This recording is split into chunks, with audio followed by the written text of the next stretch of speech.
Alrighty, why women struggle to understand the red pill philosophy. This is a little thing I came up with actually tonight. Kind of a last minute little video. I don't think women can ever understand red pill. Now I know I have a lot of, and when I say a lot, I know about 10%, it fluctuates depending on the video. But my videos get between 5 and 10% female viewers, sometimes 8, sometimes as low as 3%. It depends. So there are women out there that watch this kind of content. And I don't know if that's they enjoy hearing the information or they enjoy the stories or they just enjoy guys kind of saying, hey, ladies, this is really what we want from you. I don't know. If you're a lady, comment down below why you enjoy my material because I'm always curious. But I think women are failing to understand the red pill philosophy, which is just basically to always love yourself first as a guy, because no one else is. And you know what? If a woman says, what about loving me first? I'm like, yeah, I get that. Like, take care of yourself first, because the only person that's ever going to take care of you 100% guaranteed for the rest of your life is you. And I don't think enough people have enough self-love and are okay with being alone or being by themselves. And so they end up partnering up with somebody when they really shouldn't be. But why I think women struggle, I'll read you this little information from Twitter. Yeah, I'll do that last. Let me do that very last. Let me do that last. Here's what I wanted to talk about here. So this is from Brittany Martinez on Twitter. Brittany is I think she's the editor. Let me see. She is the founder and editor-in-chief of Evie magazine. She's a wife, model, black belt, and gamer, it says. And I'm not going to make fun of.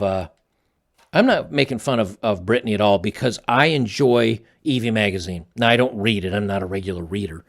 That's definitely not my bag. But they write from a kind of a conservative woman's view. They call out the feminization. They call out the craziness. They call out women acting badly. They kind of mirror a lot of our points in the manosphere. So I have no issues with them. And I personally think Brittany is doing it right. And I'll explain that in a minute. She says, red pill guy, and this is posted from 5 hours ago. Red pill guys on the internet, quote, women are garden tools. She says, also red pill guys, don't get married. You'll lose everything. Just sleep around. And she says, well, typically the women who are not sleeping around are doing it because they're waiting for marriage. So maybe that's why you can't find them. I think she does have a valid point, but I think she gets a lot of this wrong.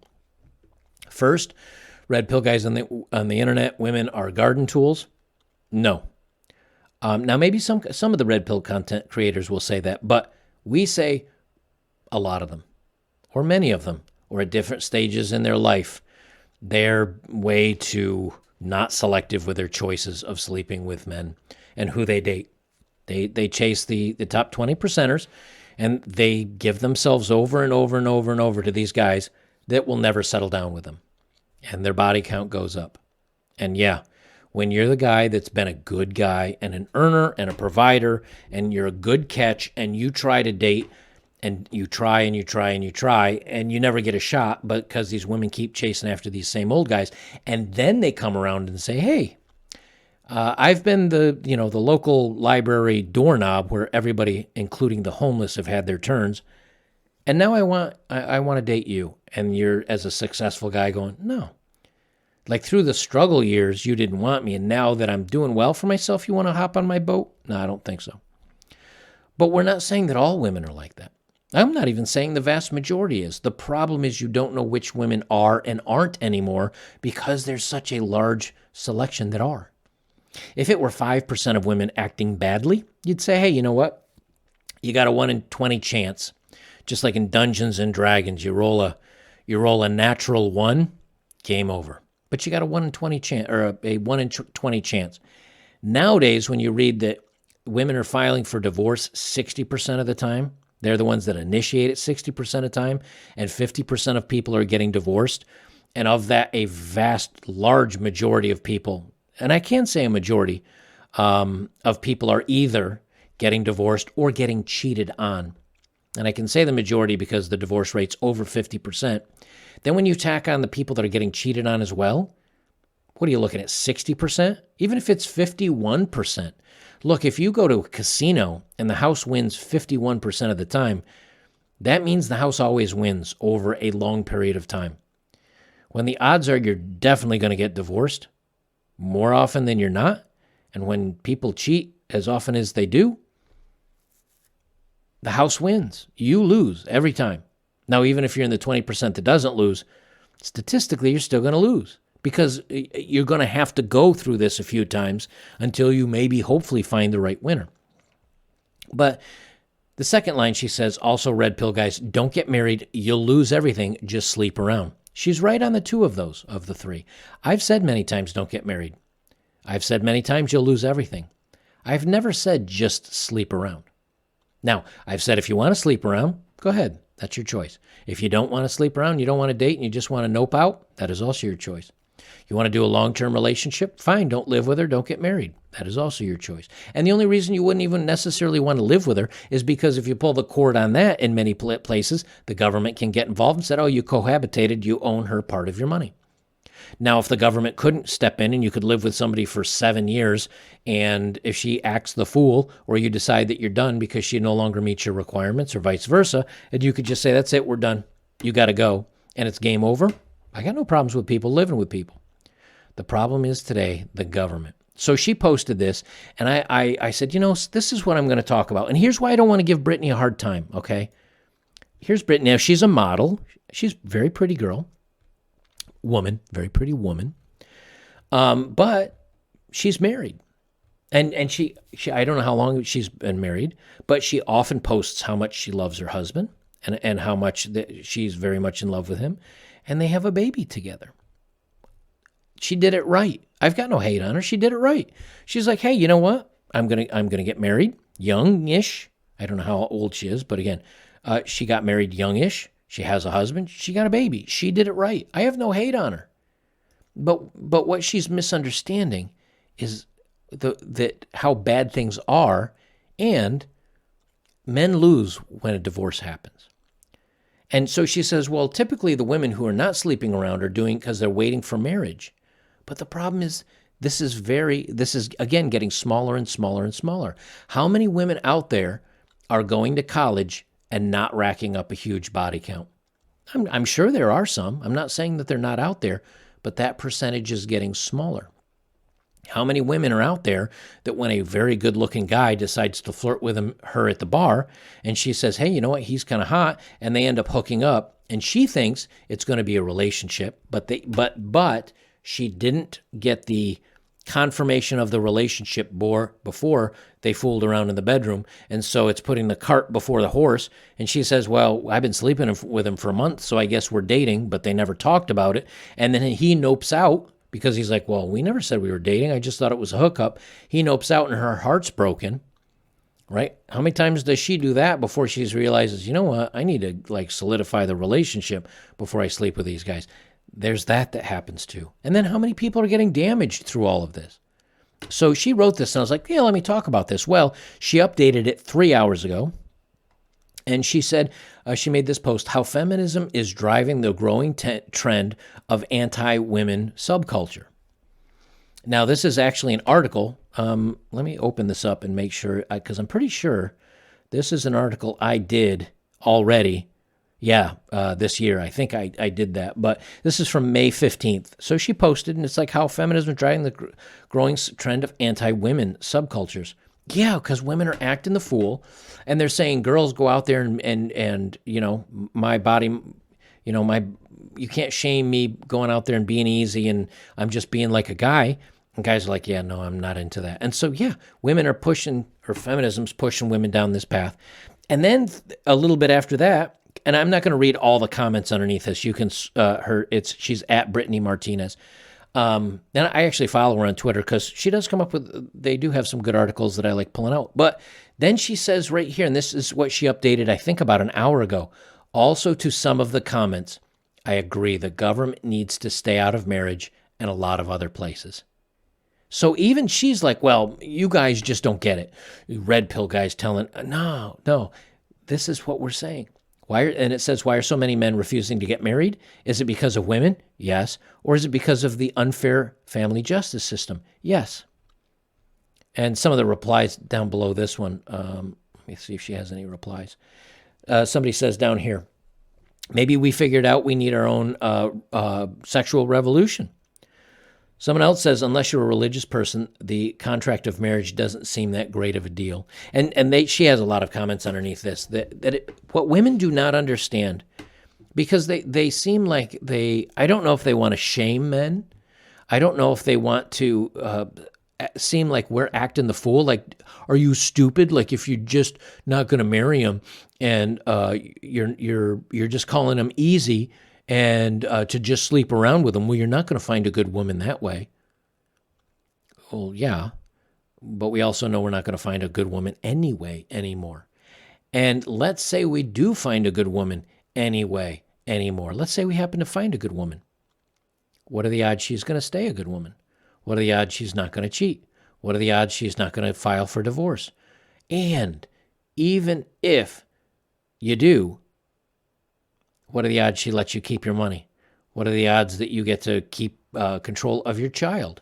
Or is she going to take that away and force you to? There's way. Now, there are lots of married people that are still married. I know people that I worked with at the company where I was a network engineer.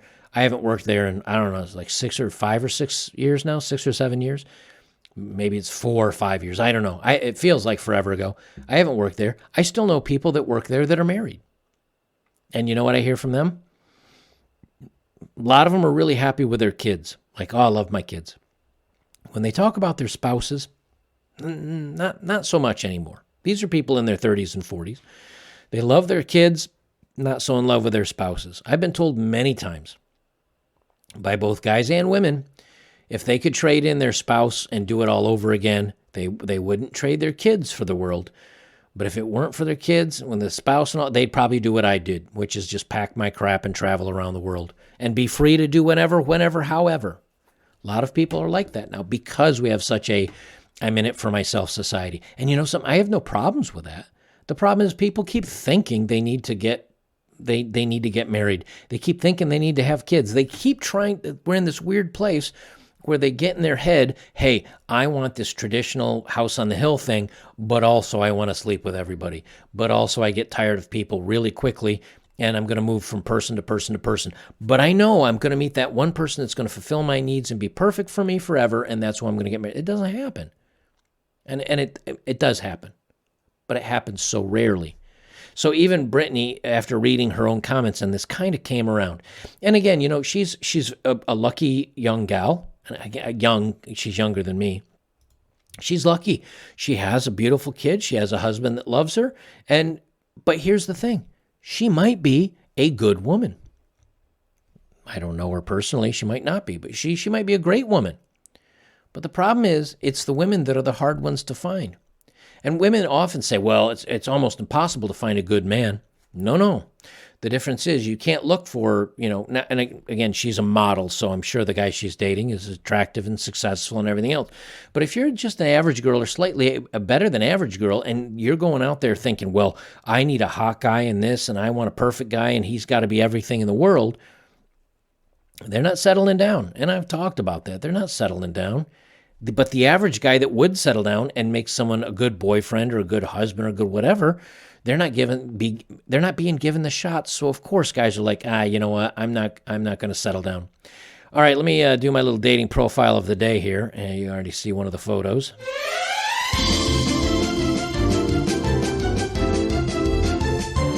Oh man, let me tell you guys. I'll zoom it in. I had to blur this out. This is a dating profile I had to blur out. It is a plus size gal, plus squared, bending over in thongs, and it looks like a hotel room, only based on the carpet and the very, very generic hotel room-like furniture. So I'm guessing this is in a hotel room. She's in stockings and a little tea back, bent over, and again, I had to blur this. She says, I'm 30, not 41. So apparently she can't even put the right age into Tinder. She says, I can't fix this, thanks, Tinder, for adding the extra years. If you're looking for a quick lay, keep it moving. I'm not easy. Now,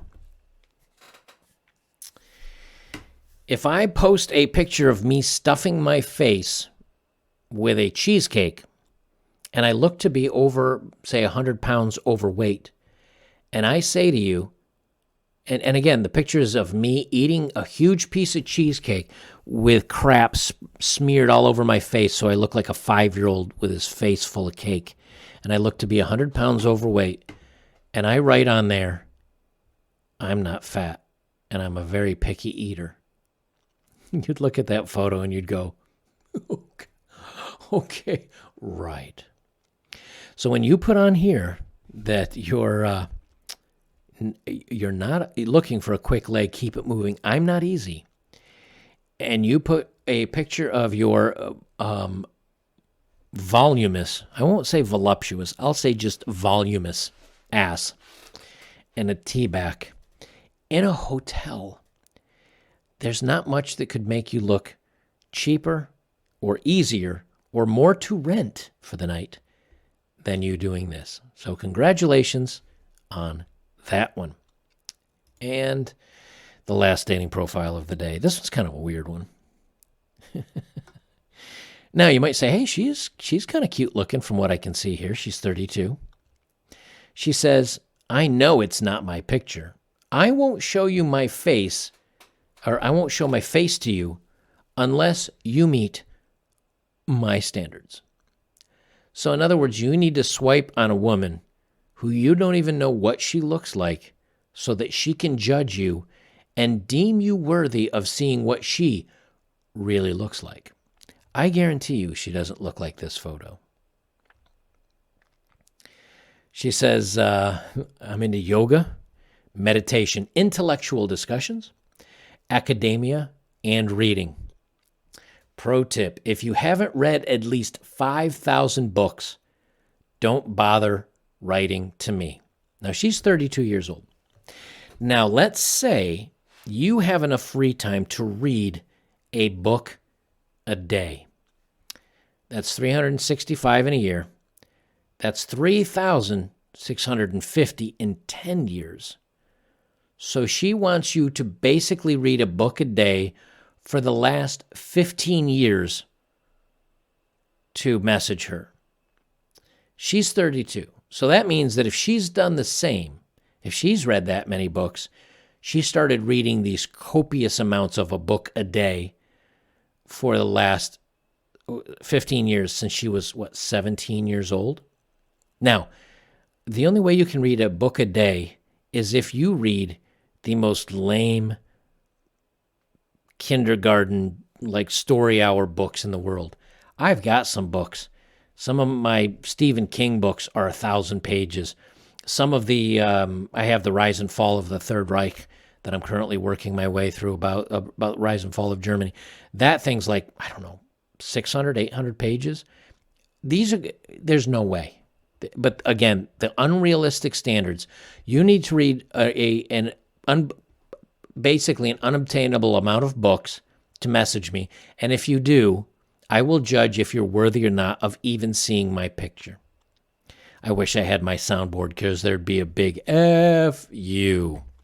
And let me wrap it up with this. This is a win moment. This is from Giannis. Now, I don't watch the NBA anymore since they decided to do the all, woke thing and the pro BLM thing because I'm not into that. So I haven't watched basketball in the last couple of years. But I thought this was a good, and I don't know who the player is or anything, but I caught this as I was surfing down through Twitter. Right now they're pushing so much of like the whites have inherent race issues and we hold people down and the black men can't succeed because of inherent race problems and all this other crap. And they're trying to drive a wedge between everybody basically. And I'd like to see that wedge go away. But when you step off the online, when you step off the crazy people, when you get away from the Twitters and you start seeing the real world, that reminds you how really little many of these problems are. And so I'll leave you guys with this. This is from Guinness. I think he plays for the Milwaukee Bucks. But he has two young fans. They're white. They're two young white boy fans. He is a big black guy. And you know what? All of them are loving on each other and appreciating each other. So I will leave this with as the last video of the day. What up, man? What's your name? Hayden. Nice to meet you, Hayden. Is your birthday? Is that your birthday? Tuesday? That's your brother? Yeah. You guys want to come take a picture on the court? Look, if you want to hold the sign. And this is your early birthday present right here. There you go. What's your name? Kendrick. Nice to meet you.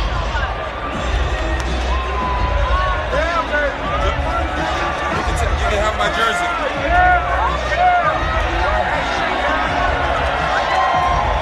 There you go. This for you. He got the shoe. You got the jersey. So here you got a basketball player. Again, none of these people are looking at each other as anything but people. That's how I think society really wants to be. The media and governments and all these woke brigades are trying to force it to be something it's not. But here you've got two young men that are big fans, and they have like, I want a photo with you for my birthday kind of thing. And a basketball player sees it, and he says, you know what? Calls the kids over. He gives one kid his shoes. And then his brother, he doesn't really have anything to give him, so he peels off his shirt, his jersey, and gives it to him. One kid gets the jersey, the other gets the shoes. They get to take a picture with him holding a sign. He didn't need to do that. These young men didn't buy the tickets. These boys didn't buy the tickets. And by the time they're of age to buy their own tickets or maybe buy his sports memorabilia, he'll be retired.